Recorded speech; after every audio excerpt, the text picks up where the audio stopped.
Au secours! Aidez-moi!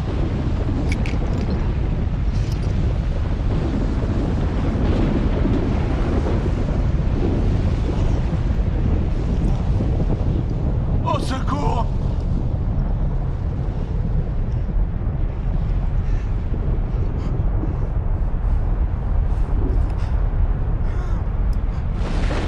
Aidez-moi! Aidez-moi!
L'aumône.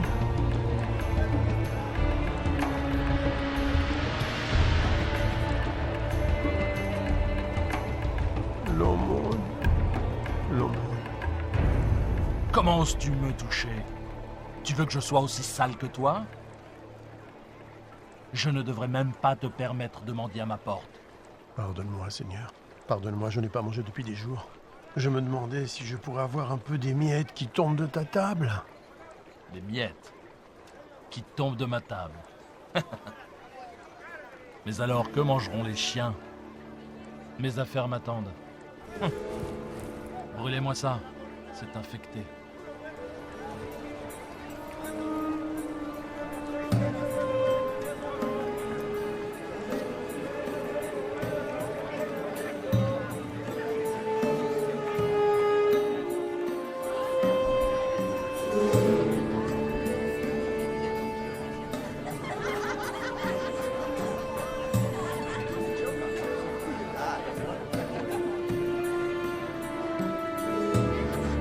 Le voilà, enfin!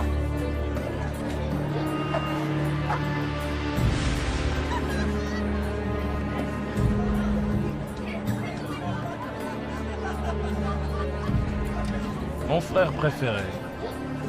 Que me veux-tu cette fois? Nous avons dépensé sans compter. Je le vois bien. Il y avait un homme riche qui était vêtu de pourpre et de fin lin et qui menait joyeuse et brillante vie. Un pauvre, nommé Lazare, était couché à sa porte, couvert d'ulcères et désireux de se rassasier des miettes qui tombaient de la table du riche.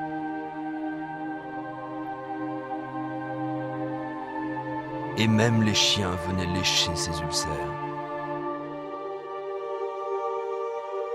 Oh. Oh. Oh. Oh. Dieu, aide-moi. Pourquoi? Pourquoi? Pourquoi?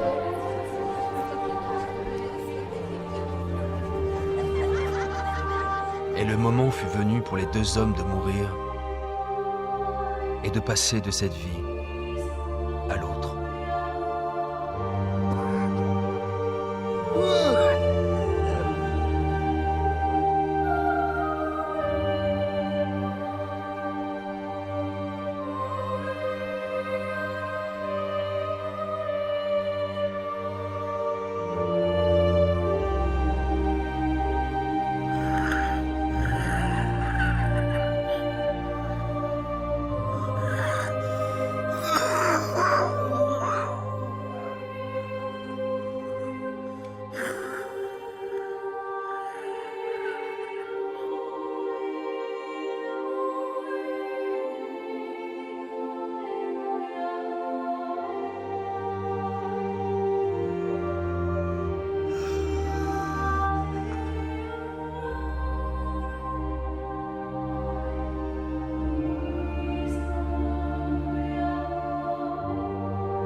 Aidez-moi!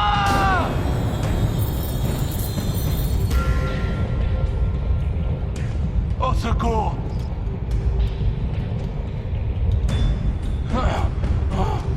Aidez-moi! Ah!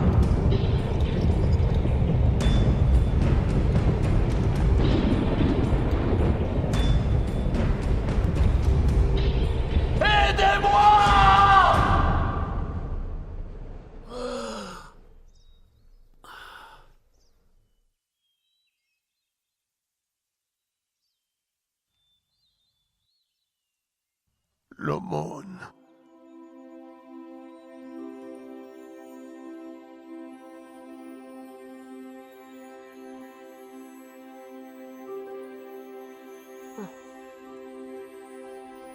Bienvenue. Père Abraham. Oui. Oui, je suis Abraham. Ah, Bienvenue au paradis. paradis. Oui, Lazare. Paradis!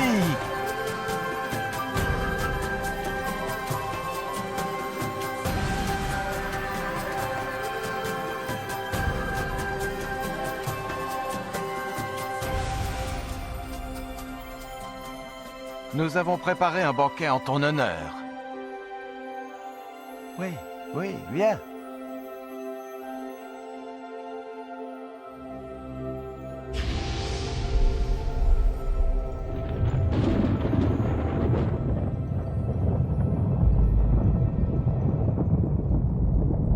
Père Abraham!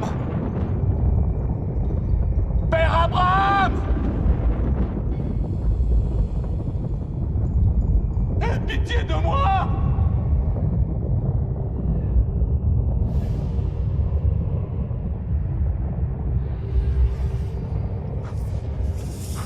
Je t'ai vu avec Lazare! Envoie-le-moi! Pour qu'il trempe le bout de son doigt dans l'eau et me rafraîchisse la langue! Car je souffre cruellement dans ces flammes!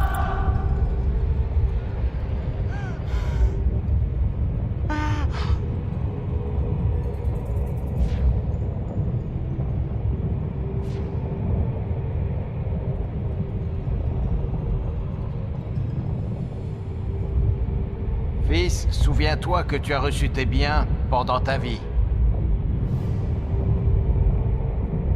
Et que Lazare a eu les maux pendant la sienne. Maintenant, il est ici consolé, et toi tu souffres. Je t'en prie! Je t'en prie! Par-dessus tout cela, il y a entre nous un grand abîme. Si quelqu'un voulait passer d'un côté à l'autre, il ne le pourrait pas. Et personne ne peut traverser de toi vers nous. Père Abraham, il y a une chose que je veux te demander. Envoie Lazare dans la maison de mon père, car j'ai 5 frères, pour qu'ils les avertissent et qu'ils ne viennent pas eux aussi dans ce lieu de tourment.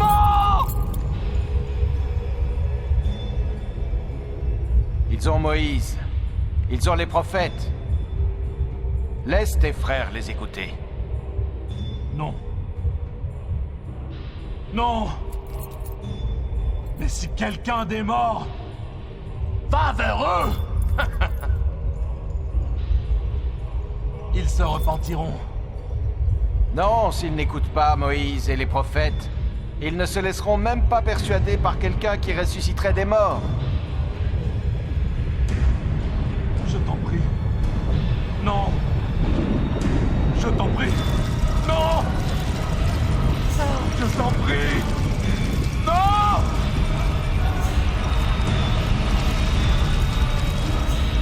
Non. Non.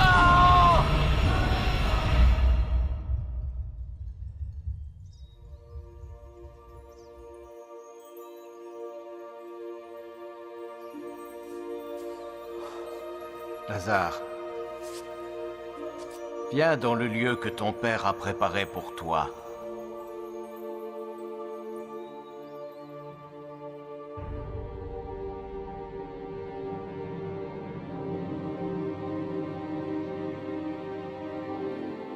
Maintenant, nous pouvons diviser ses biens. Nous serons tous riches. C'est ce qu'il aurait voulu. Où crois-tu qu'il soit maintenant? Il était riche dans cette vie. Je suis sûr qu'il l'est aussi dans l'autre.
Je suis Lazare, dont parle la Bible. Vous en apprendrez plus sur moi et cette histoire dans Luc 16, chapitres 19 à 31. Qu'avez-vous appris de cette histoire? Comment pouvez-vous appliquer cette histoire à votre vie? Laissez-moi vous raconter certaines des choses que j'ai apprises de cette expérience. Ce que Dieu m'a enseigné. J'étais un homme très pauvre. En fait, j'étais tellement pauvre que j'en étais malade, que je n'avais personne pour s'occuper de moi. Même les chiens venaient me lécher. À cause de ma condition, je me sentais insignifiant et sans espoir dans ce monde. Mais ma foi en Dieu n'a pas vacillé. Et à ma grande joie, lorsque j'ai ouvert les yeux au paradis, j'ai appris que je n'étais pas insignifiant pour Dieu. Il connaissait toutes mes pensées.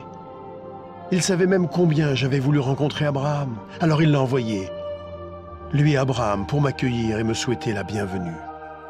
Lorsqu'Abraham, le père de notre foi, m'a salué, je fus envahi par la joie. Comment un tel homme béni de Dieu pouvait-il s'intéresser à moi? Apparemment abandonné de Dieu et sans utilité. Vous êtes-vous déjà senti ignoré, oublié, insignifiant? Dieu ne vous a pas oublié.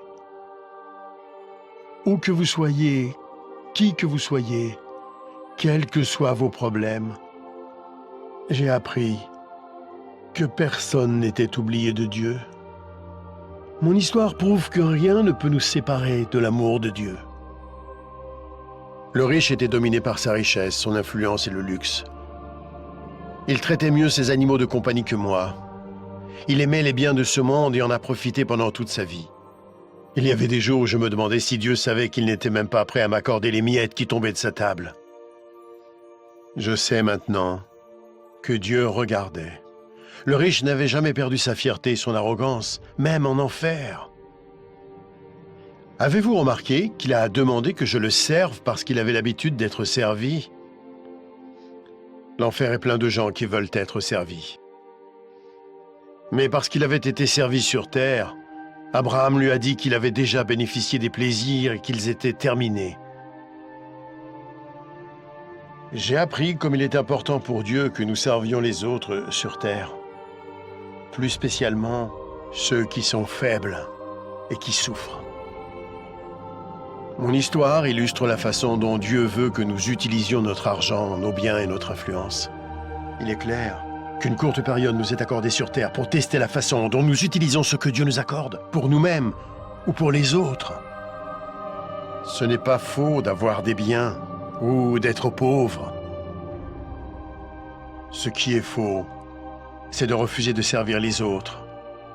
Jésus-Christ a dit que même lui était venu servir, non pour être servi. Si vous utilisez l'argent et tout ce que Dieu vous a donné pour servir les autres, il sera satisfait, quoi que vous possédiez. Vous pouvez vous interroger sur l'enfer et le paradis, et sur ce qui arrivera après votre mort. Christ viendra au dernier jour pour juger le monde.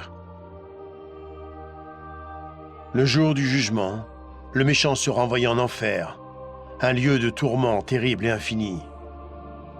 Mais le juste sera emmené au paradis, un lieu glorieux et heureux où il sera pour toujours auprès du Seigneur Jésus-Christ. Il y a tellement d'autres choses que Dieu veut nous apprendre. Notre prochaine histoire va poursuivre cette aventure.